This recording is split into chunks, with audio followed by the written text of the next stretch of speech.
Hello all and welcome to study trench.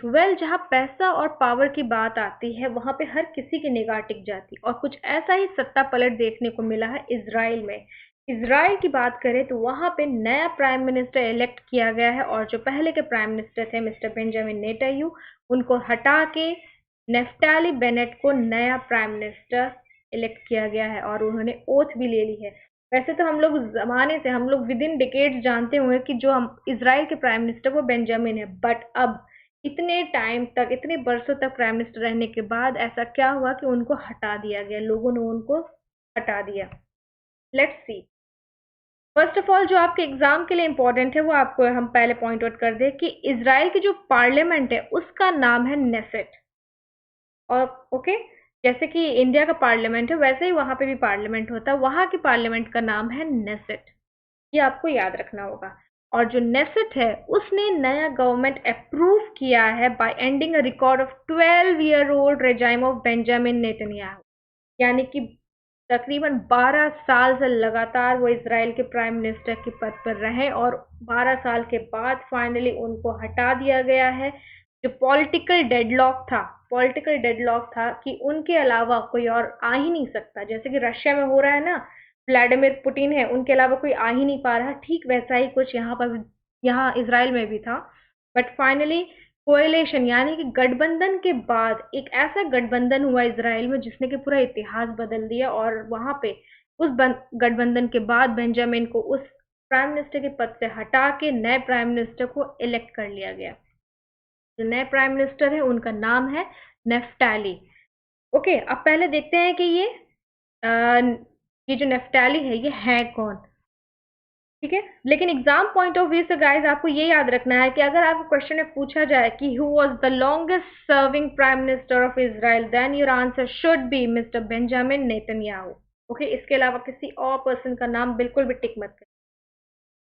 Next, अब इनको जो वोट मिली है वो वोट के बारे में एक बात करें। वैसे तो कहा जाता है ना कि एक एक वोट की कीमत होती है, अब यहाँ इसराइल वहीं इस एक वोट की कीमत देखने को मिली। ये जो नेसेट है उसका जो स्ट्रेंथ है 120 मेंबर, और इस 120 मेंबर में अगर बात की जाए तो लगभग 49 और 51 का रेशियो हुआ है, सिर्फ एक वोट की वजह से नेफ्ताली जो है प्राइम मिनिस्टर इलेक्ट हुए। और ये जो वोट का डिस्ट्रीब्यूशन है वो कुछ ऐसा था, 60 वोट्स थे नेफ्ताली के फेवर में और 59 थे उनके ऑपोजिशन में। यानी कि बेंजामिन का सत्ता अभी भी इतना हल्का नहीं था, लोग अभी भी उनको चाहते थे वोट करके लाना, बट स्टिल सिर्फ एक वोट की कमी की वजह से नेफ्ताली बन गए हैं। और ये कैसे हुआ है, ये कैसे पॉसिबल हुआ है? By the coalition of 8 separate parties. यानी कि आप समझ लीजिए, जो नेफ्ताली है वो भी राइट विंग पार्टी से हैं और जो बेंजामिन है वो भी राइट विंग पार्टी से हैं। बट नेफ्ताली का कहना है कि मैं उनसे बेटर राइट विंगर हूँ। किससे? बेंजामिन से। और नेफ्ताली की जो पार्टी का नाम है वो है यामिना। ठीक है। और बात की जाए बेंजामिन की तो उनकी जो पार्टी का नाम है वो है ल्यूकिड। आगे आने वाली स्लाइड्स में आप देखेंगे उनकी पार्टी का नाम। तो सिर्फ एक वोट से जीते हैं और पूरी की पूरी जितनी भी ऑपोजिशन की पार्टीज थी उनके गठबंधन के बाद ही उनको हराया गया है, वरना ऐसा मुमकिन नहीं था कि कोई एक ही ऑपोजिशन पार्टी इमर्ज हो जाए और बेंजामिन को हरा देना। This was not at all possible. But क्या हुआ है कि नेफ्ताली ने और लैपिड ने, ये दोनों मेन सत्ता पलट किए हैं, ये दोनों ही मिलकर के कोएलिशन किए, यानी कि जितनी भी ऑपोजिशन थी सारी मिलके एक साथ गठबंधन किया और उसके बाद मेजोरिटी मिली और नेफ्ताली जो है उनको वोट किया गया न्यू प्राइम मिनिस्टर। और इस गठबंधन में भी आप देखेंगे कि इसमें भी कुछ अलग ही चीज आई है। दरअसल ये है कि अब क्योंकि जो मेजर ऑपोजिशन पार्टीज थी, नेफ्ताली की यामिना और लैपिड की जो सेंट्रिस्ट पार्टी थी, इन दोनों पार्टीज के बीच में भी एक म्यूचुअल एग्रीमेंट हुआ है। वो क्या हुआ है कि नेफ्ताली नेफ्ताली 2023 तक, यानी कि अब से लेके 2 साल तक वो बनेंगे प्राइम मिनिस्टर, और ठीक 2 साल बाद जो सेंट्रिस्ट पार्टी के जो लीडर है यार लैपिड, ओके, लैपिड बनेंगे नेक्स्ट प्राइम मिनिस्टर।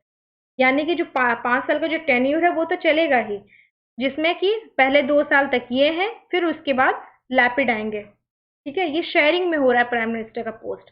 और जब तक नेफ्ताली प्राइम मिनिस्टर बनेंगे तब तक लैपिड जो है finance ministry, sorry, foreign ministry संभालेंगे। और जब लैपिड प्राइम मिनिस्टर बन जाएंगे तो सेम यही नफ्ताली जो है फॉरेन मिनिस्ट्री वो संभालेंगे। तो ये देख रहे किस हद तक इतना स्ट्रॉन्ग म्यूचुअल एग्रीमेंट हुआ है, इतना स्ट्रॉन्ग कोएलिशन हुआ है सिर्फ और सिर्फ बेंजामिन को हटाने के लिए। अब देखते हैं ये है कि बेंजामिन आखिर ऐसा क्या किया कि बेंजामिन को हटाने के लिए लोग इतने ज़्यादा मोटिवेटेड रहे, इतना ज़्यादा आगे बढ़े। ओके, इसके साथ साथ पहले एक और बात कर लेते हैं कि अब प्राइम मिनिस्टर जो वोट हुए हैं उसके साथ साथ नेसेट का एक नया स्पीकर भी आया। आपको पता है जैसे जैसे गवर्नमेंट चेंज होती है स्पीकर भी चेंज होता है, तो ठीक वैसे ही यहाँ के भी स्पीकर चेंज हुए हैं और जो नए स्पीकर है उनका नाम है मिकी लेवी और इससे पहले जो स्पीकर थे उनका नाम था यारिव लेविन। मिकी ये प्रेजेंट और पास थे लेविन। ठीक है, मिकी की बात करें तो सेंट्रिस्ट पार्टी से है और यश अतीत उनका पार्टी का नाम है और यारिव लेविन जो थे वो बेंजामिन की पार्टी के थे यानी कि लिक्विड। ये बेंजामिन और ये जो यारिविन दोनों का एक ही पार्टी था। ठीक है, जिसकी जीत होती है स्पीकर भी उसी की पार्टी से आता है। ये हो गया और इनको टोटल 67 वोट्स मिले थे among 120। Is it clear? Next, now we will focus on the reasons for Naftali's victory, यानी कि नेफ्टाली ने ऐसा क्या किया कि वो जीत गए और बेंजामिन ने ऐसा क्या किया कि वो हार गए। सबसे पहले बात करेंगे बेंजामिन की, तो बेंजामिन को अभी तक किंग बीबी के नाम से कहा जाता था। बीबी एक्चुअली ये कोई फीमेल वर्जन नहीं है, कोई फीमेल नेम नहीं है, इसको बीबी के साथ कनेक्ट मत करिएगा। बीबी का मतलब होता है a person which is very dear. Okay, ये एक अरबिक वर्ड है।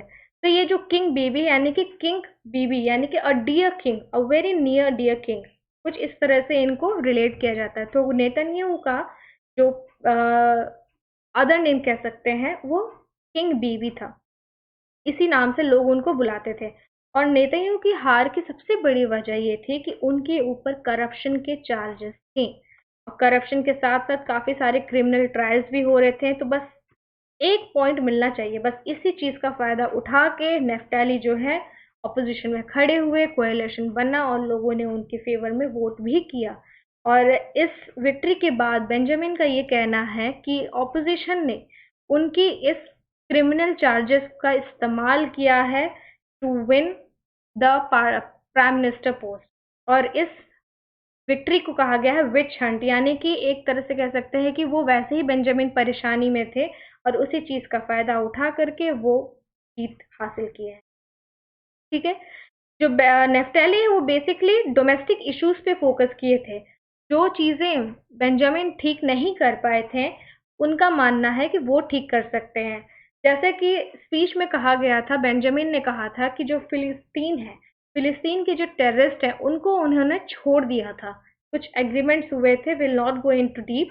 ओके, उनको उन्होंने किसी रीजन की वजह से छोड़ दिया था, सिर्फ उम्र कैद दी थी।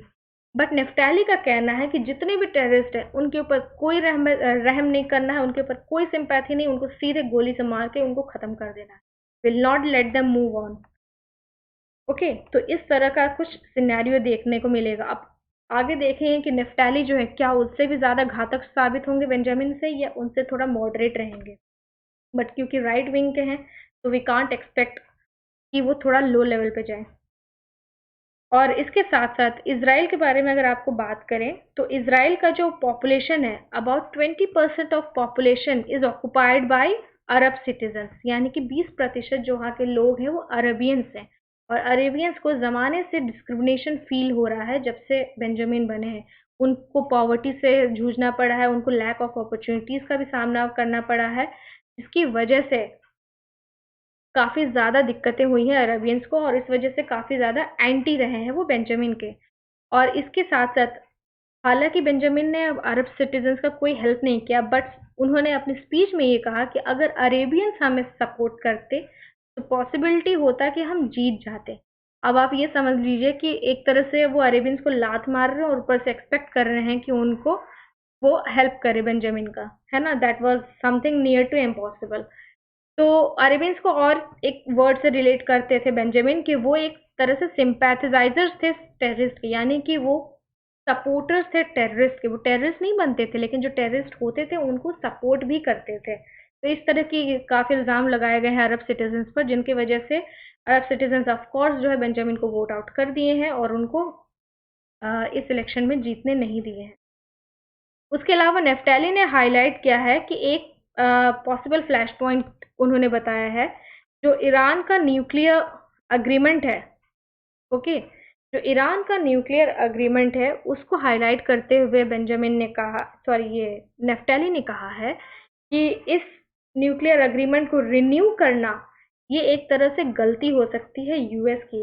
जो बेंजामिन ने किया है वो नहीं करना चाहिए था, क्योंकि एक तरह से उनके न्यूक्लियर अग्रीमेंट को रिन्यू करना it could be prove to a major major destruction. ये हाईलाइट किया है नेफ्टैली ने। नाउ इसके साथ साथ ये मेरा चैनल यहीं पे ख़त्म होता है, और अगर आपको ये वीडियो पसंद आए, इसमें दी गई इन्फॉर्मेशन पसंद आई, then guys please do like share subscribe and also comment, okay, subscribe करना ना भूलें। Now thank you all, stay tune, stay healthy and bye bye.